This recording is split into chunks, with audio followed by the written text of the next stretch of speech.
to be over. Now, this has been a lot, too, you know, and they've really raked T and Ryan across it for the last few months, but I thought both of them have held up to it real well, and this was kind of a win-win for everyone. But there hadn't been many low times. He's been very fortunate throughout his college career, and we've really enjoyed following him and supporting him. Finally, as we wrap up, isn't it nice that you can wear your dad's number finally now as you go to the Indianapolis Colts, and explain why you couldn't wear 18 at Tennessee? Well, 18's always been a special number to our family. Of course, my dad wore it at Ole Miss. That's what he wanted coming out to play for the Saints, but they didn't have it.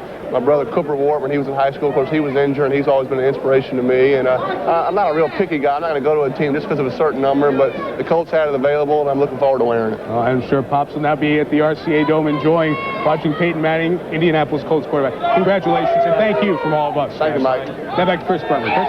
All right, Michael, thank you, and congratulations to Peyton and to Archie, two wonderful, wonderful people. Archie threw for 24,000 yards in a career with the Saints that never saw his team exceed 500. Plus, it's oddly enough that Archie's best statistical season, way over 3,000, was the year the Saints won 1-15 in 1980.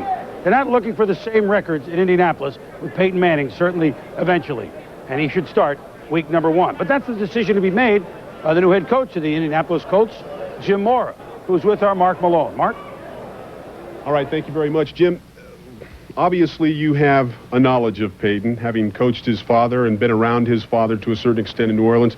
Any reservations that you might have had in this process? Well, Mark, one thing, I'm not old enough to have coached his father, okay? But Archie did, work for the Saints for the time that I was down there, and I got to know Peyton a little bit, probably not as much as people have speculated that I got to know him, but he came around the Saints facility a little bit there, the last few years, and I've always had a great deal of admiration for him and his family. He's got a great dad. His mom, Olivia, is a tremendous woman, and I know we got a quality football player, an outstanding young guy, so I feel good about that. How does he fit into the offensive structure you will put in place? Does his experience give him an advantage in terms of getting in and out of good plays? Well, I'll tell you one thing we're going to do. We're going to stick him into the mix right away. We're not going to sugar feed him, or go slow with him. We're going to say, hey, Peyton, you're the guy, and we got a mini camp this weekend, and we're going to stick him right in there at that spot and let him learn as he goes along. But I think Peyton, his experience will help him. I know he's the type of person that will prepare and do everything he can to be the very best football player he can be. So, and we're going to help him. We've got a good running game, I believe. And we're going to run the football. We got to make sure we do a good job of protecting him. Hopefully play good defense, and I think that'll help Peyton too. Well, he'll have to do a lot in minicamp, or at least when you get him here, because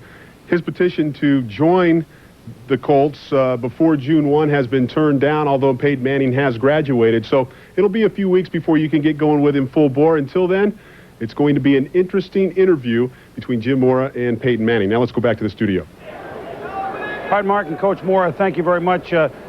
Peyton will probably not be signed by the guy. He's the guy that wants to get in and play right away until the collective bargaining agreement is officially ratified by all the players. Reason being, in a few weeks that's supposed to happen. Reason being, the signing bonus in the new collective bargaining agreement can be metered out right now only over 5 years, but for cap reasons can be metered out over 6 years. So that will give them some cap relief if they wait to sign a couple of weeks after the new CBA agreement is ratified. That's why that will wait a couple of minutes. Jacksonville's pick, a couple of weeks I should say. Jacksonville's pick is courtesy of the trade they made for quarterback Rob Johnson, setting him to Buffalo. This is Buffalo's slot. Here's the first of 2 for the Jaguars. Here's the commissioner.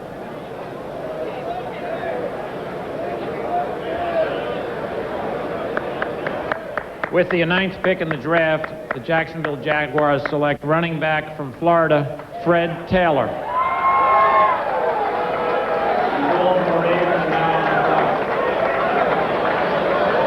Well, we knew that this was the spot. We knew that if you wanted to get it back ahead of Fred Taylor, other than courtesy and Ismail, that you had to make the move, which is why New England and Dallas were burning him up. Fred Taylor played at Florida, so the folks in Jacksonville know him quite well. Well, they really do, and I think when you look at Fred Taylor, you see a guy who has those subtle moves, and he also has some power. Remember, you're talking about a 200 30-pound running back, not a fullback. He showed with that 4.38 clocking during an individual workout that he can take it the distance. And as I said, subtle moves, not tremendously elusive, but can break tackles, has a lot of power. And I think that's what you're looking for in Fred Taylor. Also, at the NFL level, you're going to have to see Fred Taylor improve in terms of his pass receiving skills. We know he can run with the football, and those 2 dominant games against Penn State and Florida State late in the year. But as far as rounding off his game, developing into a more consistent, reliable pass receiving threat out of the backfield is something Fred Taylor is going to have to work on. Well, he's a, quote, football player, and I got that from several scouts with about 5 exclamation points. The difference in the Jaguars last year to this year, there were 2 of them. I mean, 2 years ago, remember, they were close to beating New England and going all the way to the Super Bowl. Natron Means caught fire at the end of the '96 season, was tremendous in the playoffs until the AFC Championship game. Last year, they never had a back really catch fire, and they were way late in Denver. That's one of the reasons that they were not as successful last season. Well, Taylor should fill the void. You're really talking about a division that prides itself on its abilities to be able to run the football. You take a look at the running backs in this division. Jerome Bettis, 1,600-plus yards. Eddie George, almost 1,400 yards. Corey Dillon, in a very limited time at the end of the season, just with 10 TDs. And this, you're going to remember, this guy played only the last half of the season. So this is a division where they certainly need a Fred Taylor. What Jacksonville has going for them is a limited amount of guys. They're in a situation where they just have James Stewart, who averaged 4.1. They had Natron Means. He's gone on to San Diego. And Randy Jordan is an unrestricted free agent. He only averages 2 yards. Was there a need at running back? Absolutely. There's no question. When you've got wide receivers of the quality that the Jacksonville Jaguars have, you can take time to develop a running back into a pass catcher. I personally think it's the perfect scenario for them. They need somebody to be able to control the ball on the ground more, and this kid I think will help them out a lot. Well, now the question is, does New England at 18, who need a running back, will they get the next one, who's probably Robert Edwards, or do teams make moves in between? Keep your eye on that as the saga of the 63rd NFL draft continues. Baltimore, they talking trade with Carolina? Ray Rhodes and the Eagles on deck, and the saga of Randy Moss. Sprint is proud to announce it's hit its mark again. For 3 years in a row, Sprint has been ranked #1 by J.D. Power & Associates for the highest customer satisfaction among high-volume, long-distance users. To celebrate, we're giving people who sign up for Sprint Sense now our biggest offer yet. Up to 300 minutes free.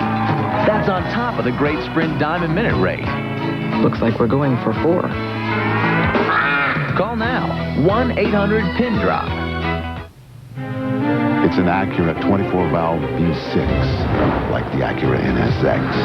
It's the power of sequential multi-port fuel injection, like the NSX. It's 4-wheel independent double wishbone suspension, like the NSX. It's comfortable seating for 5, like 2.5 NSXs. It's the TL from Acura, the true definition of luxury. Yours.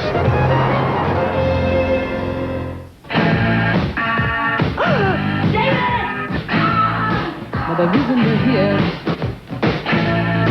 as man and woman is to love each other, take care of each other.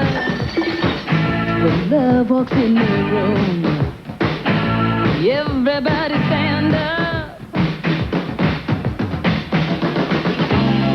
Dockers khakis, one leg at a time. Lights, camera, action. Attention local business owners, we at Marcus Media have upgraded our commercial insertion equipment. By investing $500,000 in new digital equipment, we're able to deliver the high quality usually seen on national TV spots. We ensure accuracy and dependability for your commercials, which can now be inserted on 20 of the top cable networks. Marcus Media, our investments make you look better.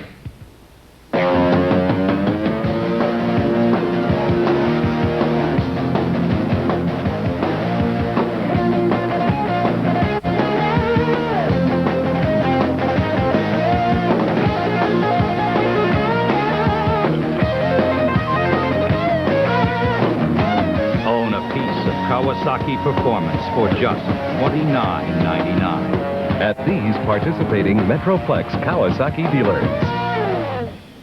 The greatest new cars for 1998 are from James Wood in Decatur and Denton.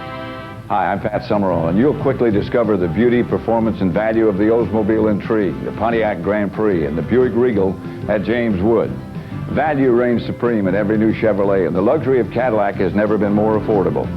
New Chevrolet and GMC trucks are value priced every day, where the difference is definitely worth the distance. James Wood, Decatur and Denton.